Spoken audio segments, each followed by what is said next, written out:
Hello बच्चों, good morning. आज हम आपको कक्षा 6 का पहला चैप्टर है मातृभूमि मेरी, ये हम पढ़ाने जा रहे हैं। देख लीजिए, इसमें लिख देंगे मातृभूमि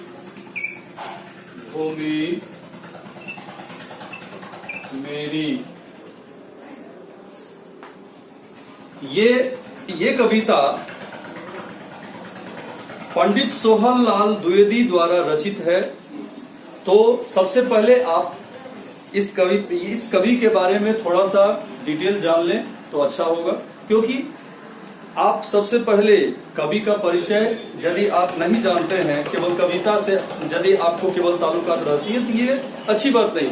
सबसे पहले नहीं तो जैसे आप मान लीजिए कि कविता याद करती है और कोई भी आपसे पूछ सकता है कि आप जो ये कविता जो याद किए हैं इसके रचनाकार कौन है। यदि आप रचनाकार के बारे में पढ़ेंगे नहीं तो आप कैसे बताएंगे। इसलिए कवि के बारे में, रचनाकार के बारे में जानना जरूरी है कि ये प्रस्तुत कविता किस लेखक के द्वारा रचित है। ठीक, अब देखिए, प्रसिद्ध राष्ट्र कवि पंडित सोहनलाल द्विवेदी जी का जन्म सन 1906 में उत्तर प्रदेश के फतेहपुर जिले के बिंदकी गांव में हुआ। इनकी रचनाएं औजपूर्ण एवं राष्ट्रीयता की परिचायक है। इनके प्रयाण गीत आज भी सामूहिक रूप से गाए जाते हैं। इनकी प्रमुख रचनाएं हैं भैरवी, पूजा गीत, सेवाग्राम, प्रभाती, योगाधार, चेतना आदि। ये है। अब देखिए, इस कविता में आप ये सीखेंगे कि हमारी भारत भूमि का भौगोलिक और प्राकृतिक रूप से क्या महत्व है, ऐतिहासिक और पौराणिक दृष्टि से भारत भूमि का क्या महत्व है। इस प्रश्न का जवाब आपको इसी कविता में मिल जाएगा। इसलिए हम इसको अर्थ देते हुए आपको समझाएंगे, इसलिए आपको कहीं भी परेशानी नहीं होगा। आप केवल ध्यान से इस कविता को जो हम डील कर रहे हैं, आप इसे ध्यान से सुने। ऊंचा खड़ा हिमालय आकाश चूमता है, नीचे पखार पगतल नित्य सिंधु झूमता है। गंगा पवित्र यमुना नदियां लहर रही है, वह पुण्य भूमि मेरी, वह जन्मभूमि मेरी, वह स्वर्ण भूमि मेरी, वह मातृभूमि मेरी। करा ऊंचा खड़ा हिमालय की जो ऊंची पर्वत चोटी है, ये ऐसा प्रतीत हो रहा है कि ये आसमान को छू रहा है, आकाश को चूम रहा है, और नीचे पखार पगतल नित्य सिंधु झूमता है। और गंगा पवित्र यमुना नदियां लहर रही है। गंगा जैसे पवित्र, यमुना जैसे पवित्र नदियां जो है वो लहर रही है। लहरना मतलब यानी कि वो अपने वेग में वह बह रही है, तरंग में। वह पुण्य भूमि मेरी, ऐसा पवित्र भूमि जो है वो किसका है? मेरा है। वह जन्मभूमि भी मेरी है, वह स्वर्ण भूमि भी मेरी है, मातृभूमि भी मेरी है। झरने अनेक झरते जिसकी पहाड़ियों में, चिड़िया चहक रही है वो मस्त झाड़ियों में। अमराइयां घनी है, कोयल पुकारती है, बहती मलय पवन है, तनमन संवारती है। वह धर्म भूमि मेरी, वह कर्म भूमि मेरी, वह जन्मभूमि मेरी, वह मातृभूमि मेरी। कह रहा है कि झरने जो है वो अनेकों झरने जो है वो झड़ते हैं पहाड़ियों से। चिड़िया भी चहचहाती है घनी घनी झाड़ियों में। अमराइयां भी घनी है, लेकिन कोयल की जो मीठी वाणी है, मीठा जो आवाज है, मीठी जो आवाज है, कू, ऐसा प्रतीत होता है उसकी मीठी आवाज को सुनकर कि हम भी उसके साथ साथ जो है अपने स्वर में गाएं। बहती मलय पवन है, यानी कि ठंडी ठंडी हवा जो है वो इस तरीके से जो है हमारे शरीर को जो है वो शीत कर देता है।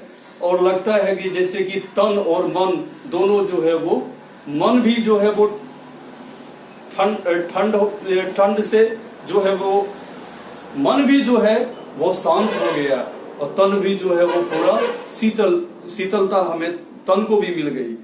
वह धर्म भूमि मेरी, ऐसा धर्म भूमि मेरी है वह कर्मभूमि मेरी, वह कर्मभूमि भी मेरी है, वह जन्मभूमि भी मेरी है और वह मातृभूमि भी मेरी है। अब आगे देखिए, जन्मे जहां थे रघुपति, जन्मी जहां थी सीता। यानी जन्मे जहां थे रघुपति, जन्मी जहां थी सीता। यानी रघुपति भी इसी धरती पर जन्म लिए हैं और यही हमारी सीता माता भी जन्म ली है। श्री कृष्ण ने सुनाई बंसी पुनीत गीता, और भगवान श्री कृष्ण ने भी सुनाई, अपनी बंसी सुनाई और हमें पवित्र गीता का ज्ञान भी दिया, उपदेश भी दिया। गौतम ने जन्म लेकर जिसका सुयश बढ़ाया, गौतम बुद्ध भी जो है वो यहाँ जन्म लेकर यहाँ के गौरव को बढ़ाया और जग को दया दिखाई और जग को दिया दिखाया। यानी इस संसार को दया दिखाए और जग को दिया दिखाया। जो अंधकार में था उसे प्रकाश की ओर ले गया, उसे ज्ञान दिया, उसे कहा कि अहिंसा के मार्ग पर चलो। वह युद्ध भूमि भी मेरी, वह बुद्ध भूमि मेरी, वह जन्मभूमि मेरी और वह मातृभूमि भी मेरी। तो ये तो कविता है। आप और हमें विश्वास है कि इस कविता के अर्थ को आप आसानी से समझ गए होंगे।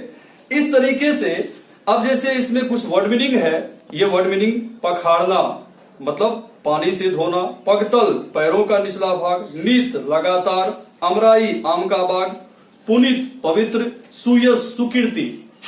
आप शब्दार्थ के साथ साथ एक पेज प्रतिदिन सुलेख सुंदर हैंडराइटिंग में लिखने का प्रयास कीजिए। अभी आप घर में हैं, आपके पास पर्याप्त समय है। आप यदि प्रतिदिन एक पेज सुलेख दोनों लाइन मिलाकर अच्छे से लिखेंगे तो आपका हैंडराइटिंग भी अच्छा होगा, आपको शब्द पर भी कमांड होगा। इसलिए हम ये बार बार कह रहे हैं कि पोएम भी पढ़ना है और पढ़ने के साथ साथ उसे लिखना भी है।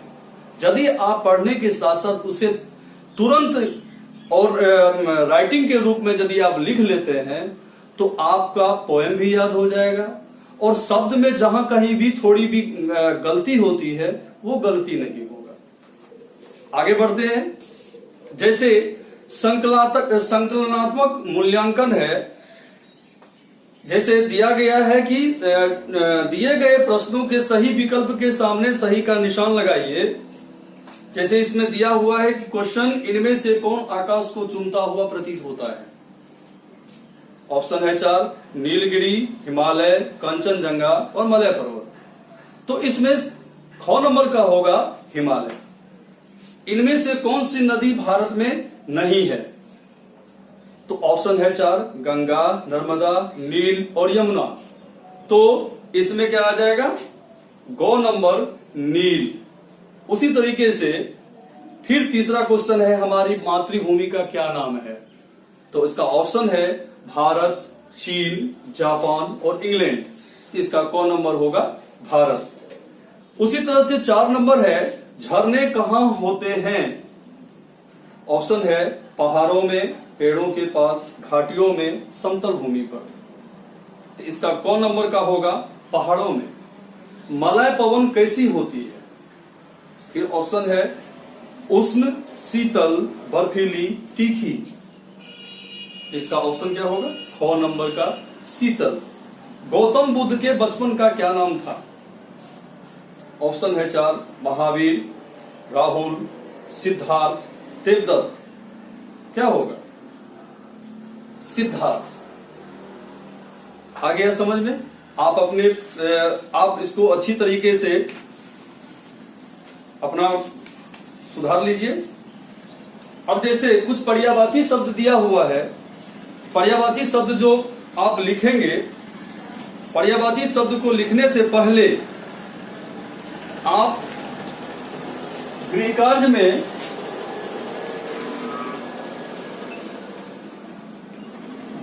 में लिखेंगे पहला कविता, याद करें। दूसरा, एक पेज सुलेख लिखें। तीसरा, शब्दार्थ याद करें। इतना आपको कंप्लीट करना है। फिर अगले क्लास में हम आपको आगे की प्रक्रिया बताएंगे। Thank you.